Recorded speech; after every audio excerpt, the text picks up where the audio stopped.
Une nouvelle arme contre le moustique tigre, une épidémie qui inquiète et un débat sonore qui divise les internautes. Bonjour à tous, voici votre concentré d'actualité scientifique pour ce 18 mai.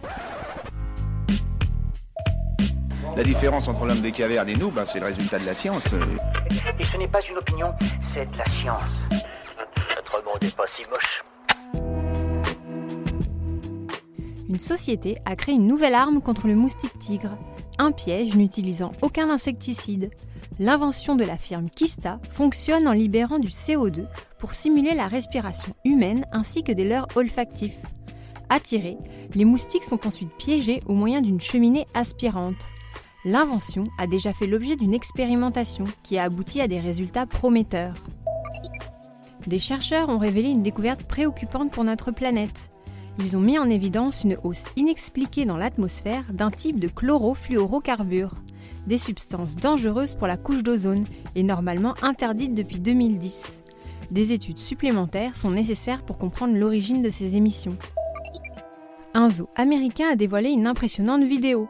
Elle montre en time-lapse la mue de l'un de ses pensionnaires, une imposante mygale de l'espèce Brachypelma smithii, que l'on peut observer se tortiller jusqu'à sortir de son ancienne peau, un processus qui dure normalement 7 heures, résumé ici en moins d'1 minute. Le virus Ebola inquiète de nouveau en République démocratique du Congo. Un premier cas de fièvre hémorragique a été recensé en zone urbaine dans le nord-ouest du pays, laissant craindre une épidémie plus difficile à combattre. Jusqu'ici, 42 cas suspects, dont 23 morts, ont été dénombrés. Super, j'adore. Alors écoute-moi bien, je vais essayer d'être clair avec toi. Ouais, génial. Un satellite a dévoilé une étonnante image de la Terre et de la Lune. L'engin en question est un nanosatellite de la NASA appelé Mars Cube One, Wall-E pour les intimes.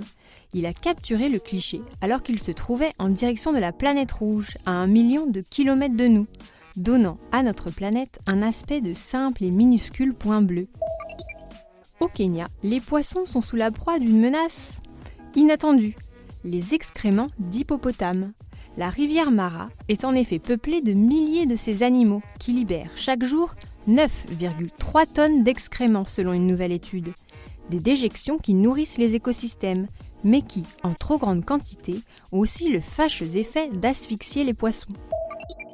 Une enquête vient de révéler des conclusions inquiétantes sur les Français et leur rapport à l'alcool. Conduite sur 200 000 individus, elle montre que 36% des hommes et 15% des femmes de moins de 35 ans ont un usage dit à risque de l'alcool, avec une consommation bien supérieure aux recommandations. Des chiffres qui alertent quant au risque de dépendance. Avez-vous entendu parler du nouveau débat qui anime les internautes ? Il s'agit cette fois-ci d'une isonnante illusion sonore qui donne à entendre un nom. Le problème est que tout le monde ne s'accorde pas sur quel nom il s'agit. Alors que certains entendent Yanni, d'autres entendent le son Laurel. On vous conseille de tenter l'expérience. Et voilà, c'est tout pour aujourd'hui. On vous souhaite une bonne journée et on vous dit à demain pour de nouvelles actualités scientifiques. Voilà. Il ne reste plus qu'à vous remercier de votre attention. Au revoir.